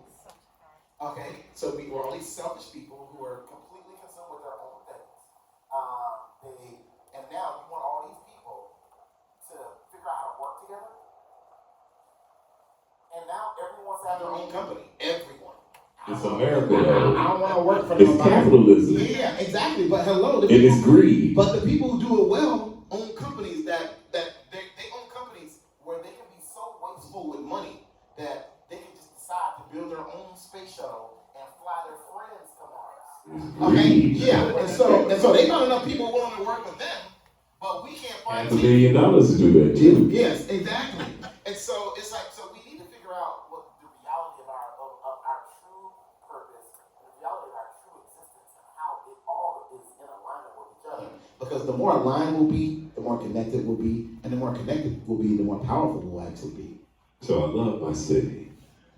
I love being around people like this. What concerns me though, Jay, is when somebody can absolutely just go in a garage and break in 100 cars in the city that I love. That's so concerning. And it almost makes me feel like we just lost a generation of people. Mm-hmm. How would you, what is in you to make you do that to 100 people? What? Yeah. No, it ain't always thought like. Yeah, poverty. Some of these people got money. Poverty. Yeah. And so actually, this is a great segue for this gentleman who was trying to walk out the door. But Jay, the question that was asked is, and ladies and gentlemen, if you don't know Mr. Jay Morrison, still put your hands together for him. Hey, Jay, step on in here. Yes, sir. All right, and so Jay is the visionary leader of the fund that actually developed this building, and it's one of the top crowd funds in the nation, and it's the largest one, and it created this building and several other things. But Jay, the question that is asked is, what can we do to bring about more unity in our community and in our culture? The age-old question. Yes. Well, what I'll say is, He blessed you in the middle of the statement. so Black Right? But no, it's really intentionality, right? So in 2015, I had this idea after the Freddie Gray uprising. God gifted me with this vision of what it looked like to produce a Black Wall Street. So I was like, okay, it's cool to hashtag and tweet it, but how's that look in actual the makings, like infrastructure? And so I went through an SEC filing, Security Exchange Commission, with the federal government in 2016. I formed a company, Tulsa Real Estate Fund, and we went to get approved to have crowdfund, which is essentially a public-facing company, which allows all of us to chip in money together, produce whatever kind of business we want to produce. And so it took us 2 years of that filing to get to 2018. We launched the fund on June 1st, the anniversary of the Tulsa Massacre bombing, and we raised like $4 million overnight. We did $6 million in our first week, and to date, I raised $11.5 million with 15,000 families in 22 countries. So it was. So I believe that unity, economic unity exists. I'm living it. We're sitting in it. All those names on the wall in the lobby are founding families, first 8,600 families that invested in the first 30 days. But what did it was, I went to a lot of celebrities, a lot of media folks, a lot of folks with the vision, and everybody's like, oh, cool. I like that idea. That was it. But we have to get these visions, we gotta walk them down. So I was so determined, and I even talked about it tonight, like we're 5 years now in as a company, and in our 5 years, it's been such a journey, a beautiful journey. But we've been going through all kinds of scrutiny, we've been going through all kinds of allegations. We went through 2 investigations, the FBI investigation and the SEC investigation, both found with no findings. Those 18 months of scrutiny, is it a scam, is it a Ponzi scheme, we have a Black man, myself, I have no college education. I'm a former 3-time felon, served 2.5 years in prison, about 21 years old. And what makes you qualified to do this? This is like God did it. Right. So I'm just saying, when it comes to Black unity, is that somebody has to be the steward. And somebody has to own the responsibility to walk it through and walk it out despite of. And in spite of, and then endure. Somebody got to own it. We can't all, it's like the ball can't be in the air and we all look at it like, you got it. Somebody got to grab that motherfucker. There you go. Pick it up. So that's what it's all takes. Is somebody be very intentional, like, nah, I'm grabbing it and I'm running with it, and I don't care about trolls and Instagram.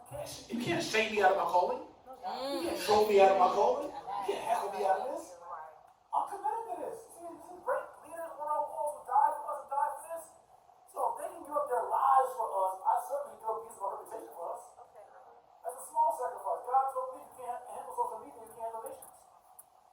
So this is a level of intentionality, a level of big thinking, a level of ancestral legacy we got to carry that if we really want to unify, it's more than talking. Like you got to walk it. You not only got to be consistent, you got to consistently be consistent. So every day for that thing. That's it. All right. Okay. Thank you all for supporting us. Thank you, Research Bureau, WSB-TV, 82%. Exactly. I miss very infrequently. Thank you all for participating and joining in this patronizing our business tonight and our venue. And feel free, any kind of ideas you guys have in media production, in events, birthdays, galas, whatever, baby showers, all that.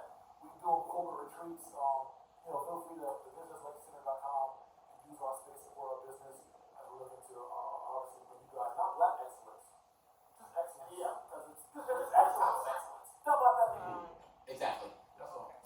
Put your hands together for Mr. J. Morris, ladies and gentlemen. Alright. And so with that, we're ready for questions from the audience. Yes. And hold on, before she goes, ladies and gentlemen, I went to high school with this honey right here. Okay. Yes, so we went to high school together. I'm glad he said that because I've known him from when we was in high school, like he said. He has been this way since then. And he's an amazing basketball player. His ability to talk trash and to be funny and it's social but make you laugh has been something that has sustained him because he's authentic. And he stands in a place of and I have always felt that way about you.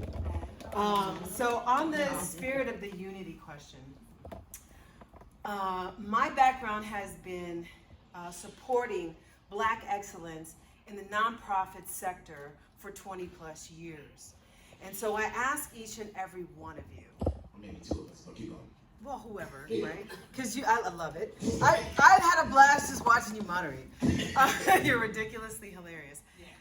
What is it that you are each doing to support an internship, an apprenticeship to carry on that next generation? Because I think that was a part of what each and every one of you have experienced in some way, shape, or form. So what is it that you're doing to keep those experiences that you've had going in the form of bringing a young person of color, Black person, forward in an apprenticeship or internship? I'll start. I'm just staying here. For me, I teach undergrad speech communications to students who are earning their degree in audio engineering, digital film, and entertainment business. And I started the streaming platform with them in mind. So as I continue to grow it, there's so many great ideas. Some of my students are here. There's so many great ideas that these young folks have. Like, oh my gosh, that would be really amazing what you're thinking of. And I can't even believe the talent that's really out there, you know. And think about people who have difficult backgrounds or things they've overcome, and they're still out here trying to get it. And I just want to help people like that. So I'll bring people in here pretty soon with my platform. And I mentor some young ladies and help them along the way as well, and kind of gather people to get opportunities where I'm able to. I don't make the decisions, but I can certainly get them inside. So I make it a practice to go into schools and talk to kids, something I've always done throughout my entire career. Tomorrow I'm actually hosting a group of young entrepreneurs, ages 11 to 15 at Rice, Russell Innovation Center for Entrepreneurs, which is where my studio is. And we're going to talk about, how they present their businesses and what you do to make your business stand out. And when you're in front of the media, how do you talk to the media? So just kind of getting in front of the kids and making them aware of the way they should present their businesses is part of what I've been doing, and just talking to them and trying to engage with them and seeing where their heads are, because a lot of them are a little lofty. With, trying to bring them back down to earth. They go from Pampers to Joe. Oh, they better than Michael Jordan. He's 8th grade. Yeah, so, you're just trying to let them know, like, Mike was the GOAT, and you could probably be the GOAT too, but you don't have to be the GOAT in basketball. You can be the GOAT in something else. Strive to be better than whoever it is that's doing the right thing right now. And that's all I've ever tried to preach, and I try to continue to purvey that message as long as I'm around. All right. Other questions? Time out. You didn't raise your hand for you. Oh, I'm sorry. There was a hand I actually saw up behind you, so yeah. Hi, my name is Jessica Myers, and your reputation has actually preceded itself as well. Like I said, I've just seen you around the city in influential places. So thank you for putting this space on tonight. But one of the things, I actually got my start in Fox at 17 years old. Okay. And it was always a thing where I felt like news was sensational, and you mentioned about the crimes that we've had. As a real estate developer and entrepreneur, I've tried my best to speak as loud as I can, being one of the youngest to own a hotel, and like trying to say, hey, it's because we were able to create a fund, and we were able to do this together. But I feel like going back to my days in high school when I was working in media, it was all about the sensational stories, not necessarily publicizing the positive stories. Like, you'll get more of the break-ins, the murders, and the things like that get higher sensation. But for us, or for me, being an entrepreneur, encouraging and wanting others to have a results-only work environment. Like you said, like some entrepreneurs can be selfish, but I think there's a way we can create a win-win. Well, we often don't get those voices because I feel like sensation of a murder trumps somebody that's actually doing something to empower and bring it together. So it still feels like the age-old, we just go for the murders as a tagline. And we can all partner together, and I'm building a resort in Exuma. But it feels like the media still wants to talk about the gossip and the, hey, let's see what happened here. Okay. So how does that, how can we balance that out? All right, so you took me down a nice little road there, and were you able to, I don't know if we're able to effectively extrapolate a question from that. As far as media sensation and the headlines, like you guys mentioned about more unity and things like that, it's like when you have more positive stories, they tend to get shunned by the sensational stories. Mm-hmm. So just kind of speaking to that more so, like how sensation still leads the headlines of what gets talked about rather than more so the positive stories. I think we're gonna hand this one to Ariana. When's the last time you watched a full newscast? It has been a minute. Okay. Okay. So, at 11 Live, I'm a reporter for the morning show. My day, it starts with breaking news, but Which is usually traditionally kind of murderous. yes, it is. But also, to your point, we've done research with people who watch the news all the time, and they say they want to see stories about public safety. They want to know what's happening in their community. They say that they want to see that stuff. But in addition to that, so when I am assigned to the breaking news, on the other half of my day, I cover feature stories. Like, I've done stories about a nonprofit gymnastics gym, a black lady who started it, and it's an all-black gymnastics team. I've done that story. I've interviewed the guy who made the micro home community that's on Fulton, and he has too, and he works for It's because of me. Yeah, exactly. Let her know, bro. Yeah, exactly. Look, Nicole. But I can go down the list. I can name every story I did over the last month, and it was a feature story of uplifting the black community. Me, at the Black News Channel, when I left there, that was my mission to continue elevating black voices and what we're doing in our community. Because I know black people, we don't want to see crime all the time because we've lived that. I'm from New Orleans, and there was a shooting every single day. Okay. So, you gotta watch a full newscast, especially watch 11 Alive, because that is our mission. We try to bring the heart back to the morning newscast. So we may start with the lead, maybe Murderous. yes, but by the bottom of the A block, Yes. we gradually shift. Now it's this cute nonprofit that's got dogs that are being adopted. Yeah, exactly. So we give you a mix of both, but it is research based. The reason why you're seeing what you say sensational news, but these people who do watch news, they say they want to see that. So. All right. Decent in order. I do want to say you, Daniel, first. Hey, but time out. You stand up. Oh, you want me to stand up? Okay. Yeah, definitely. Okay. I mean, it didn't change a lot, but definitely, you do it. Your authenticity first is very refreshing. Always. Like, in a world of indirect and passive communication, often direct communication seems aggressive. And so, people like you are very refreshing. But to the group art, and it stems from what you said earlier, Stephanie, I want to ask, as you find more people popping up and doing this stuff, how do you define where lies the difference between content creation and media? Because I find that everybody's calling themselves media now.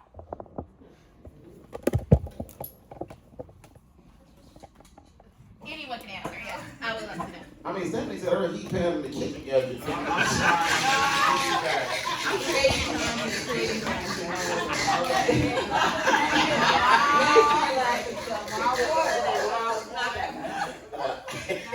So what is your question? How do you, and that's anyone, defining the difference, let me say that, sorry, Yes, please. the difference between content creation and media.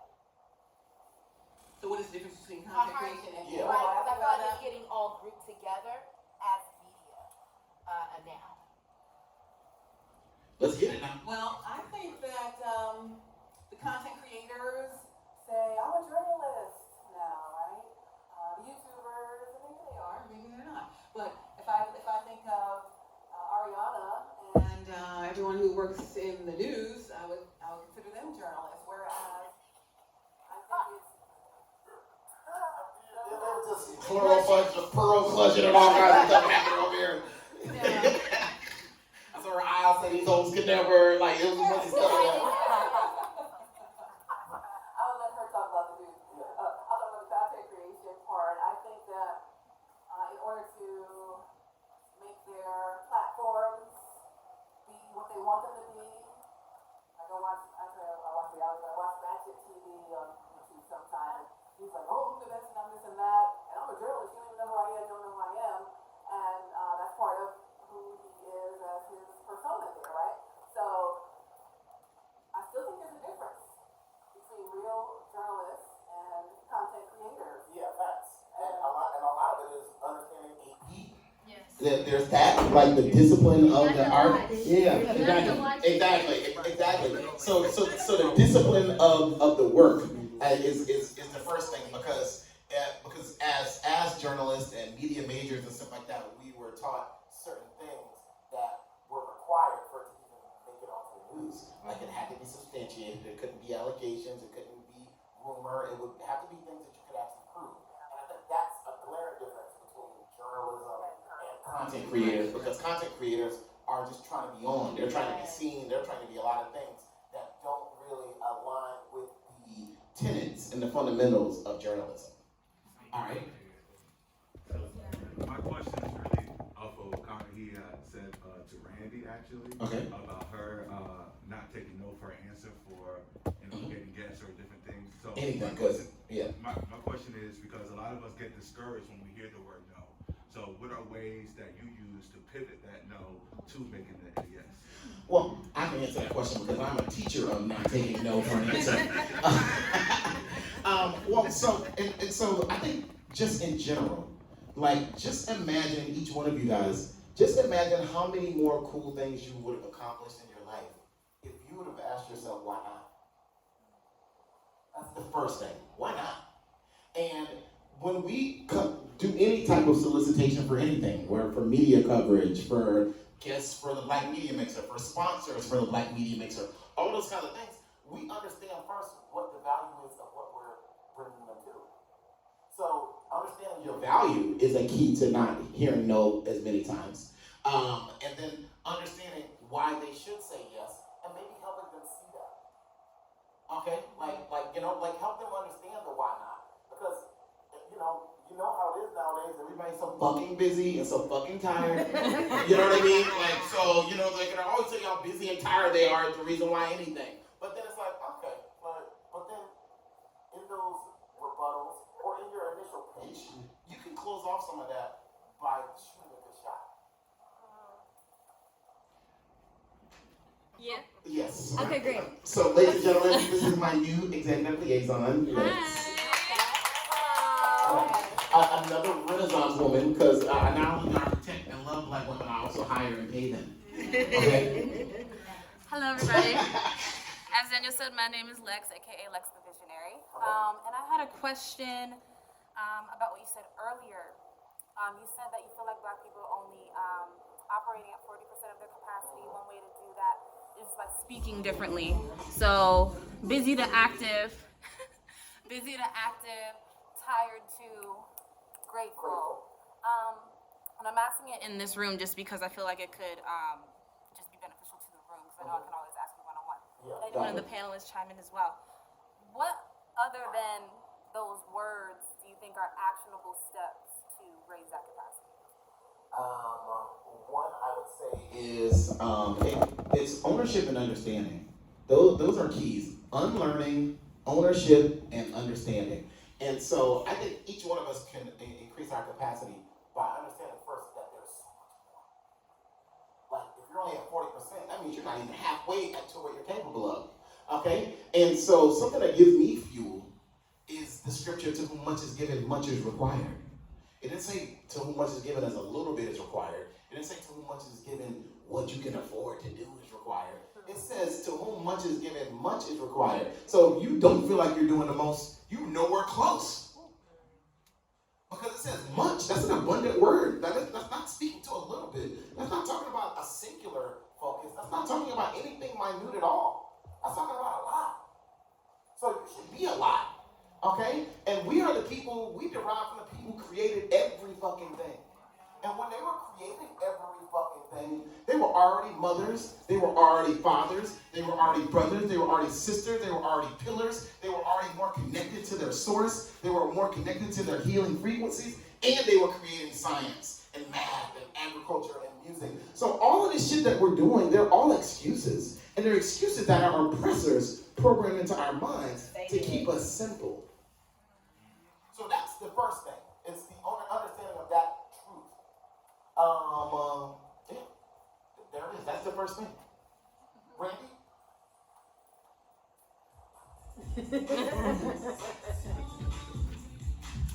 Yeah. So I just want to go ahead and just kind of wrap. You want to comment or you can wrap up, right? Because you did your thing. Yes, I don't have any, because he gave all that. I love that you said that. I learned so much from Mr. Daniel Dickey. Again, feet, aggressive, feet, aggressive. Not necessarily what I get, like, you just gotta push through because it's like, it's so much value, like, really, why the hell not? So I definitely learned that from him, so I appreciate that. But I want to just give all of you judges, first of all, I didn't know they can, they can judge you. Yeah, no, they can't. No, they cannot. They can never judge. Okay, we're not. Yeah, definitely. DJ Art Terrell, seriously, though, I appreciate you from our days at Kiss 104. You always just been like, show love, guidance. You always been successful, and I appreciate that. You kept it real, so I appreciate you, King. All right, okay? really quick, let's insert. How can people find you on social? Let's do that. I already know, but he can tell us. DJ Art on Instagram, Art.Terrell on Facebook. I hardly check either one of them, but you can follow me. But thank you for posting that. We appreciate you, okay? Shout out to you, Ariel. I met you at Chief Craig Owens' campaign. I know we were talking with Chesley, but you were just like, hey, what if you're available? And you committed. You kept your word. You posted, and I appreciate that. Because accountability and sticking through it means a lot to me. So thank you so much. And I really appreciate your authenticity about talking about mental health. I really appreciate that. So thank you so much. And how can we follow you, girl? Okay, so my name is Ariana, but it does not look like the way it's spelled. It's spelled Rarione Maniece, M-A-N-I-E-C. Oh, wow. Yeah, real bad. But yeah, and I'm on 11 Alive morning, so yeah, if you wake up at 4:30, I'll be there. Thank you, Ariana. And then Sweet Soror, because you know, AKA the only way. All right, so the ATL traffic lady, Stephanie Stallworth, when I first came to Atlanta in 2015, I've been listening to you, and then my B was like, you knew you? I'm like, oh, look at this kind of slide on that DM. You know what I'm saying? See a Soror want to pull up, and I'm so grateful that you did. Okay, Stephanie, you got baddies sliding in your DMs. And I so appreciate you being very transparent and open. I know you had other things going on, but you still came through, and I appreciate you so much, too. Thank you for having me. I had a great time. Thank you so much. Sorry I didn't get here a couple months, but you made it, girl, right when you needed to. Perfect time for me. And how do we follow you? I'm at ATL Traffic Lady on social media, at ATL Traffic Lady.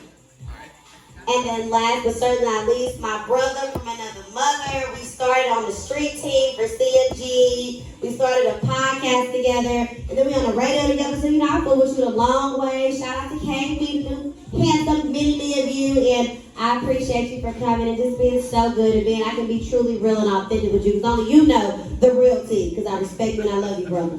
I appreciate you. You know I love you back. Social media, I'm big on Twitter or x.com, Mike Boozer _WSB and Mike B _news and Black Educated and Broke on Instagram. Ladies and gentlemen, this is the Black Media Mixer for July. Put your hands together. All right, so we're going to take a group picture, and then there's going to be about 5 minutes that y'all going to have to get your file contacts.